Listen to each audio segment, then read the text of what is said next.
بسم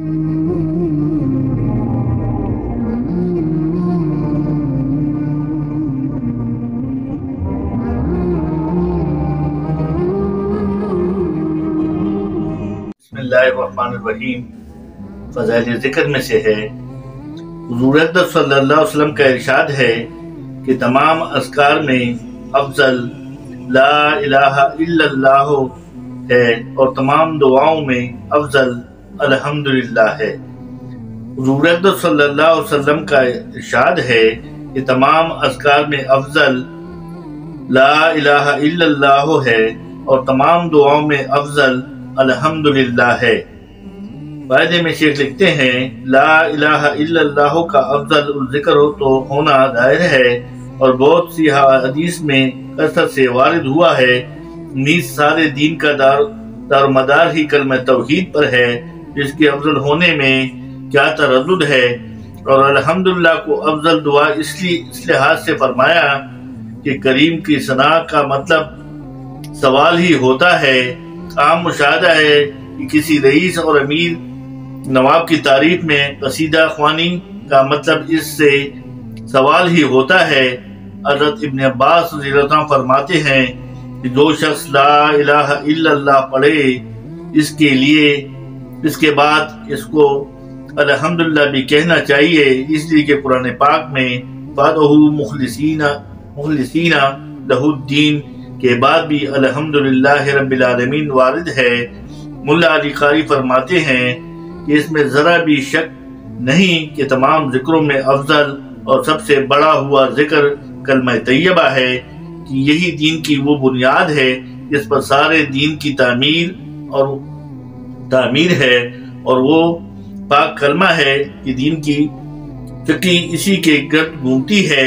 اسی وجہ سے صوفیہ اور عارفین اسی کلمے کا اہتمام فرماتے ہیں اور سارے اذکار پر اسی کو ترجیح دیتے ہیں اور اسی کی جتنی ممکن ہو کثرت کراتے ہیں کہ تجربے میں سے جس قدر فوائد اور منافع معلوم ہو کسی دوسرے میں نہیں۔ چنانچہ سید علی بن میمون رحمۃ اللہ علیہ مغربی کا قصہ مشہور ہے کہ جب شیخ الوان عمودی جو ایک مدثر عالم اور مفتی اور مدارس تھے، سید صاحب کی خدمت میں حاضر ہوئے اور سید صاحب کو ان کے پر خصوصی توجہ ہوئی تو ان کو سارے مشاغل درس تدریس فتویٰ وغیرہ سے روک کر اور سارا وقت ذکر میں مشغول کر دیا۔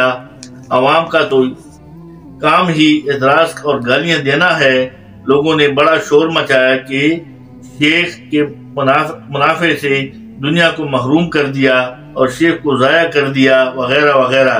کچھ دنوں بعد سید صاحب کو معلوم ہوا کہ شیخ کسی وقت کلام اللہ شریف کی تلاوت کرتے ہیں۔ سید صاحب نے اس کو بھی منع فرمایا تو پھر تو پوچھنا ہی کیا، سید صاحب رحمۃ اللہ پر زندیقی اور بدہیمتی کا الزام لگانے لگے، لیکن چند ہی روز بعد شیخ پر ذکر کا اثر ہو گیا اور دل رنگ گیا تو سید صاحب نے فرمایا کہ اب تلاوت شروع کر دو۔ کلام پاک جو کھلا تو ہر لفظ پر وہ علوم معارف کھلے کہ پوچھنا ہی کیا ہے۔